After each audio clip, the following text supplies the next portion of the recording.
Bolehkah kita berhutang? Boleh. Nabi pernah beberapa kali berhutang.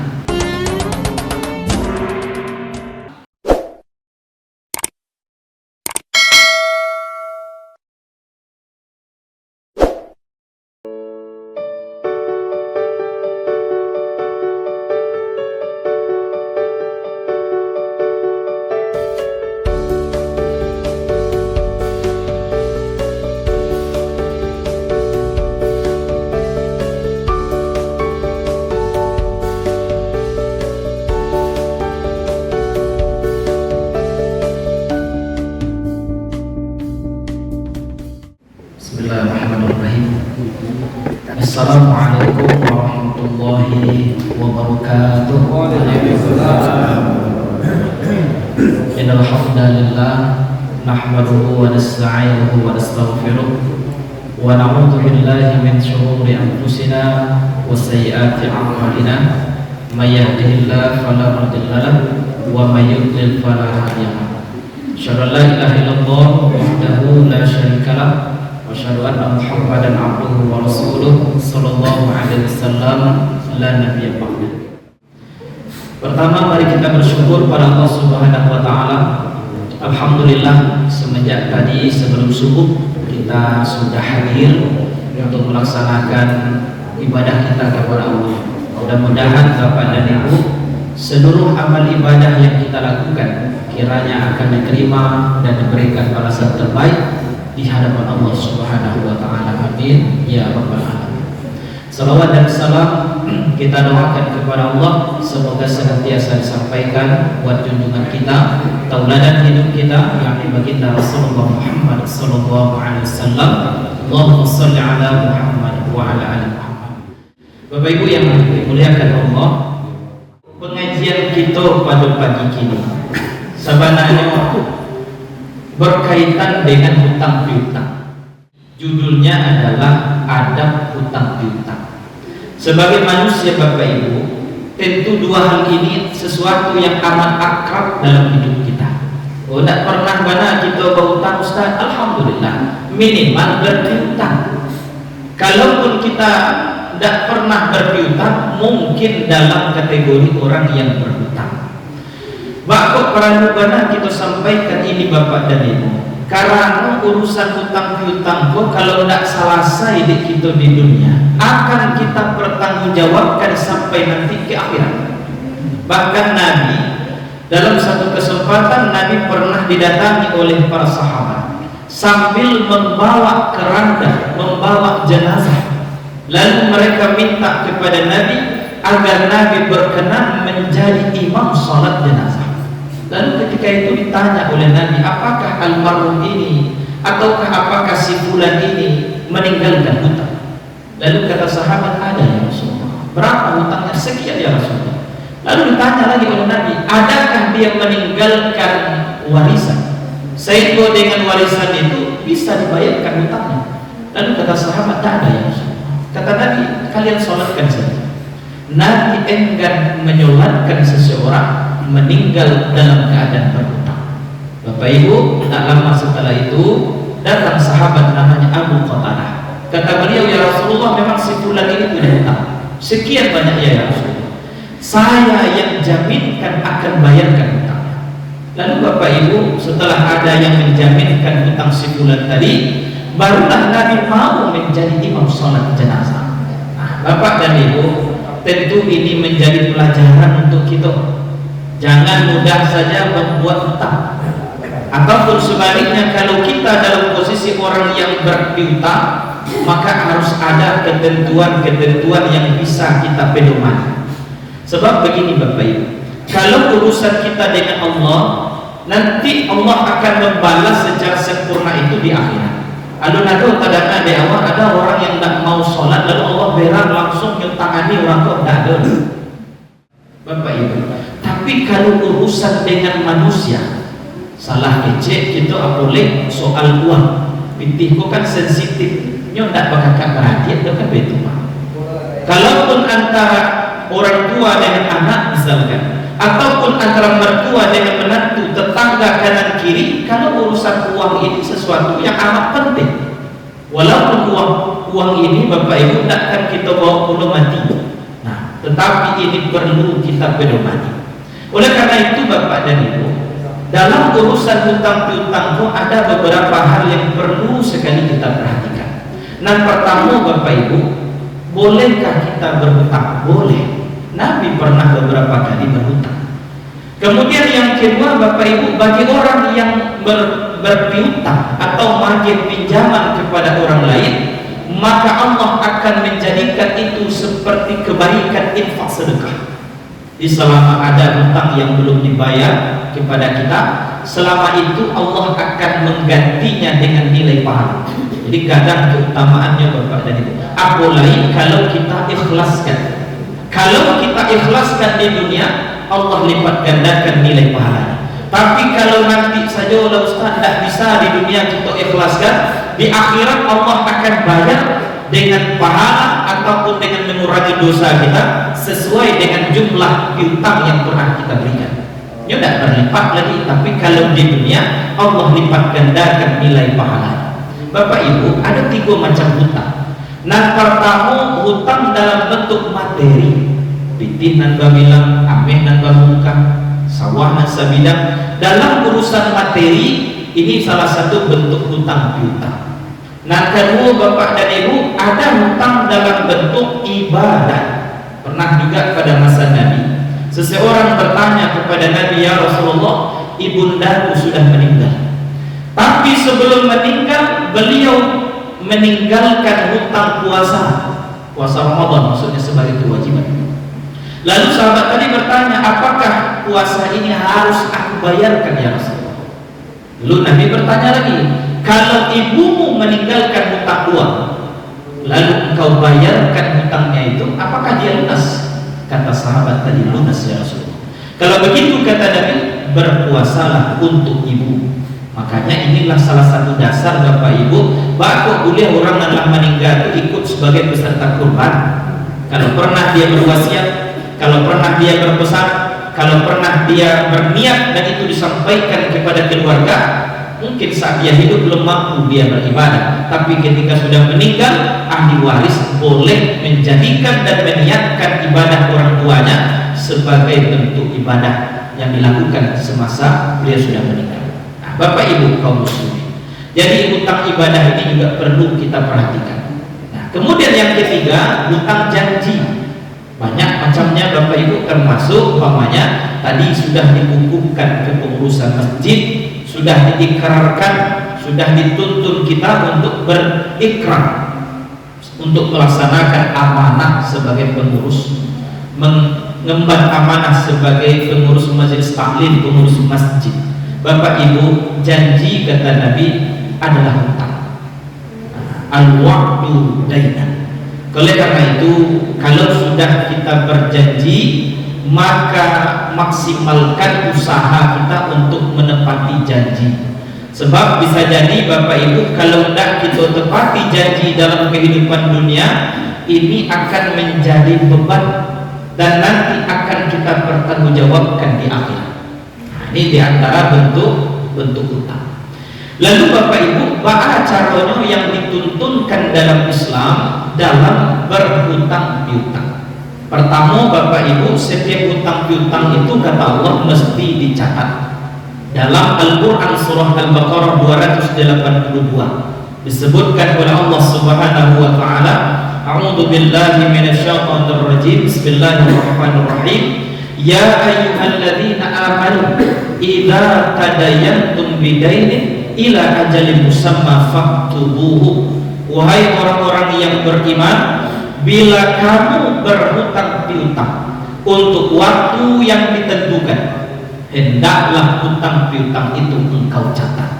Bapak Ibu, Bapak perlu benar hutang piutang dicatat. Nah, pertama karena kita sebagai manusia sering lupa. Ketika hutang lunak gigi daripada lidah. Cuman ketika kamu bayar, acok kapal kotan tua. Jadi acok palumpo. Al-insan an-nisyan wal khata. Manusia itu tempatnya lupa dan salah. Oleh sebab itu, supaya tidak palumpo kita Bapak dan Ibu, catat.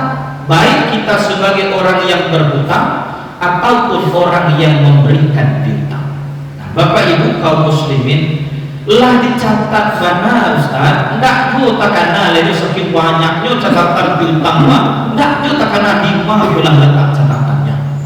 Nah, jadi Bapak dan Ibu, agar meminimalisir persoalan-persoalan hubungan muamalah duniawi kita, maka ini di antara aturan Allah.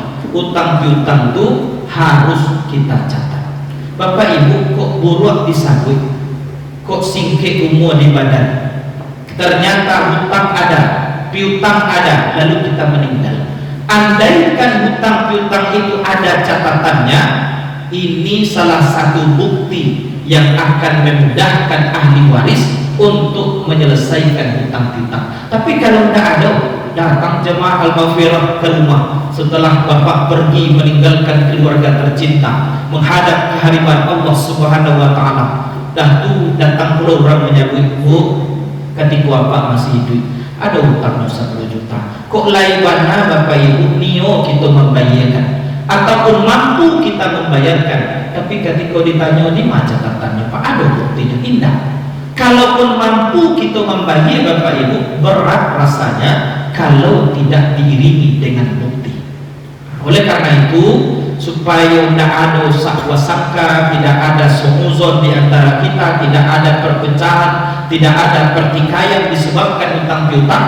Karena kini Bapak dan Ibu, banyak akibat hutang piutang dan tidak selesai, indah bertegur sapa. Awak kulo Ustaz dan membana-bana ke kawan kok, awak kulo nak mengemis untuk dibayarkan hutang kepada Allah, padahal awak nak menolonginya, awak dan bagi pinjaman kayu, tapi kita lo bentuknya dan mengemis. Itu akibat kalau tidak ada memahami dan tidak berpedoman kepada aturan-aturan agama. Nah, jadi Bapak Ibu, jangan sampai ada persoalan yang lebih besar daripada urusan hutang piutang ini. Perlu kita merujuk kepada ketentuan atau pedoman di dalam agama kita. Nah, jadi Bapak Ibu, kok singkir umur, tapi ada catatan. Mudah-mudahan inilah yang akan membantu penyelesaian persoalan hutang piutang. Nah Bapak Ibu, kok nyampang sampai ke pengadilan? Orang yang punya bukti tentu dia lebih kuat.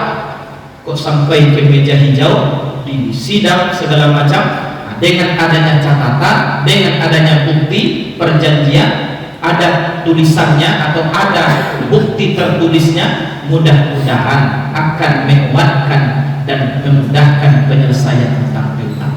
Nah, Bapak Ibu, itu yang pertama. Yang kedua Bapak Ibu, ada hutang piutang itu yang diajarkan dalam agama kita. Yang kedua adalah kita harus menghadirkan saksi. Wastashhidu syahidaini min rijalikum. Begitu dalam surah Al-Baqarah 282. Kalau kita ingin berhutang piutang, sedapat mungkin ada saksi. Sebab begini Bapak Ibu, ketika umpamanya salah satu pihak meninggal, kalau tidak ada saksi, kalaupun ada catatan tapi tidak ada saksi, belum begitu kuat. Apalagi kalau hutang piutang itu jangka panjang, apalagi kalau hutang piutang itu jumlahnya banyak, maka sangat dimungkinkan terjadi permasalahan di kemudian hari. Maka kita boleh dan dianjurkan oleh Allah Subhanahu wa Ta'ala untuk menghadirkan saksi. Nah, jadi tujuannya apa? Saksi inilah yang akan menguatkan, mengikat dua pihak supaya tidak mungkir dengan janjinya, supaya tidak menjadi masalah soal hutang piutang, ada yang menyaksikan. Maka Bapak dan Ibu, kini kalau kita lihat bukan hanya soal pinjam meminjam yang perlu dihadirkan saksi, bahkan dalam jual beli, apalagi umpamanya dalam jumlah besar, itu mesti dicatatkan dalam pencatatan resmi yang diakui oleh negara kita.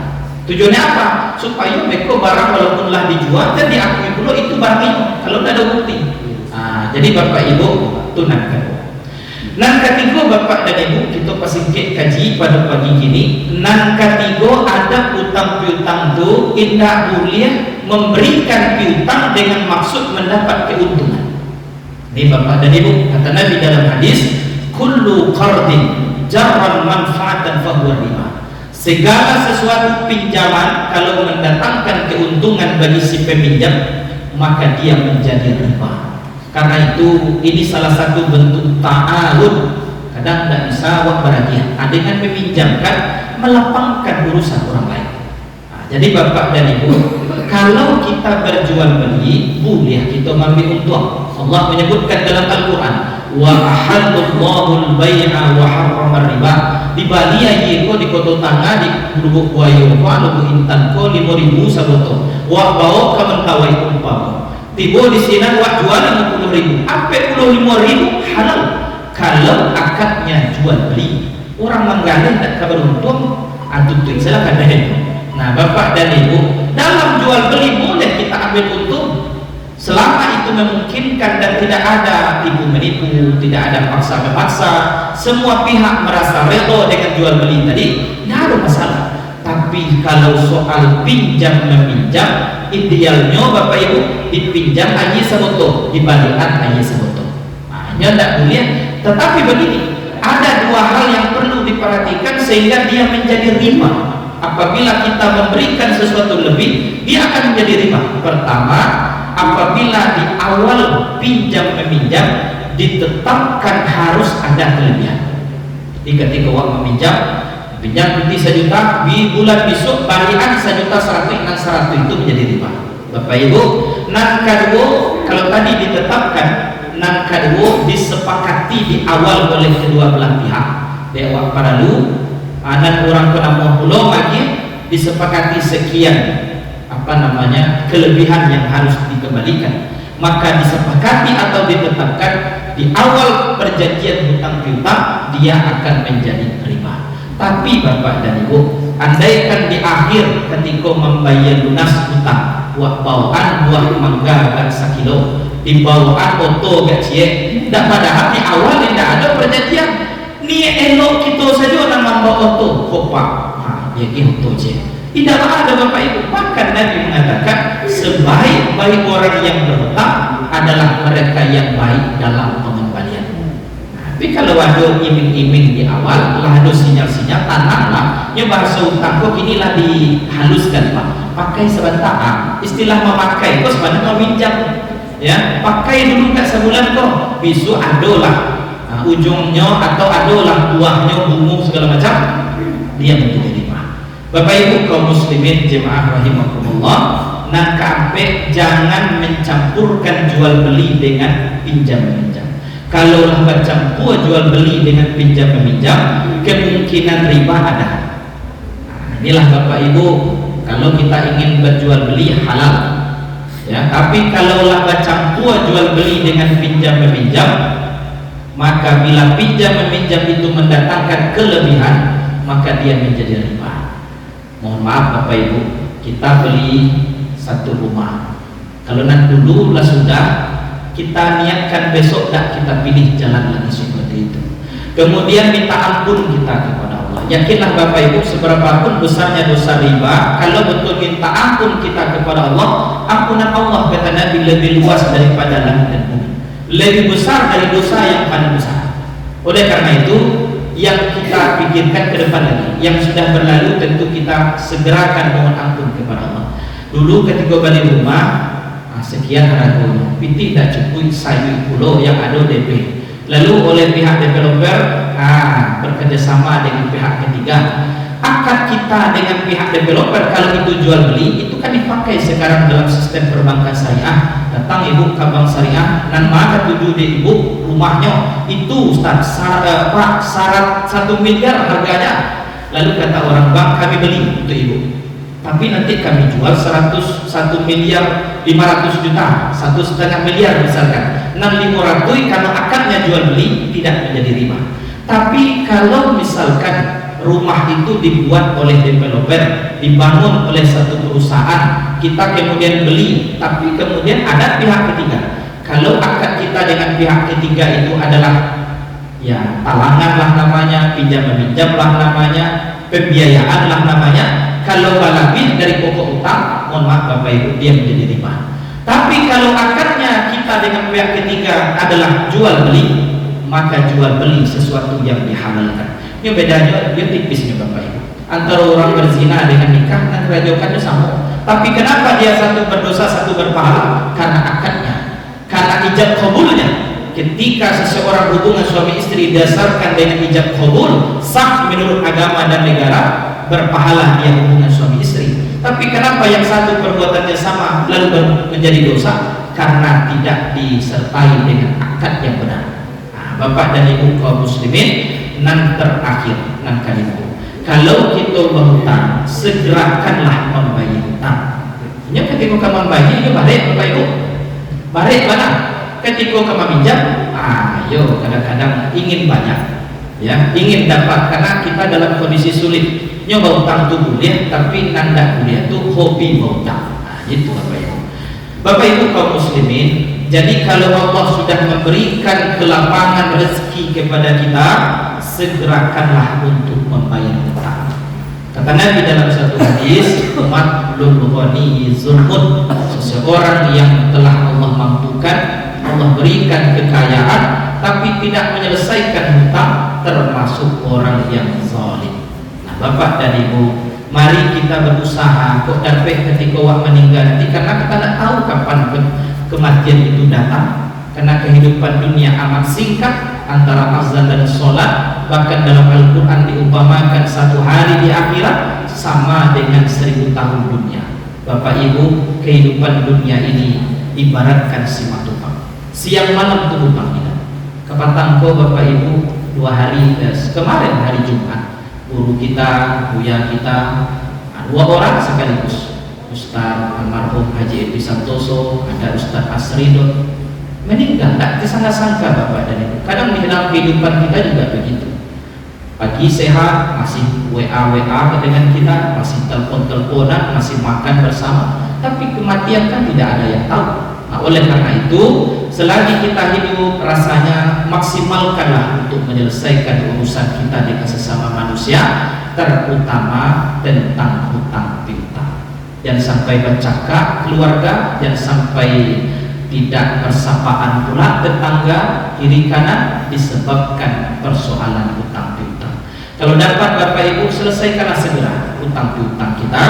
Mudah-mudahan nanti ketika wafat tidak ada yang membebangi kita lagi. Nah, bapak dan ibu, kadang-kadang memang begitu. Tabiat kita bapak ibu, ketika membayar itu memang berat.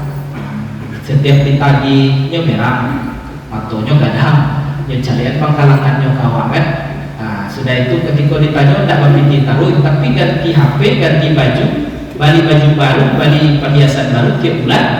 Ketika ditanya utang, inyo maindah sekali. Bapak dan ibu, mari kita sadari ini, mari kita terapkan dalam hidup kita. Sekecil apapun hutang piutang yang pernah kita buat, mari kita usahakan secepat mungkin kita selesaikan urusan hutang piutang. Mudah-mudahan Allah ringankan dan Allah mudahkan perjalanan kita nantinya untuk menghadap kepada Allah Subhanahu wa Ta'ala. Amin ya rabbal alamin. Demikian bapak ibu, kok kurang, tentu ada buya kita yang akan meluruskan, yang akan menyempurnakan. Mudah-mudahan bapak ibu bermanfaat, mengingatkan kita bersama, terutama bagi aku yang menyampaikan. Terima kasih atas segala perhatiannya dan mohon maaf atas segala kekurangan. Billahi taufiq wal hidayah. Assalamualaikum warahmatullahi wabarakatuh.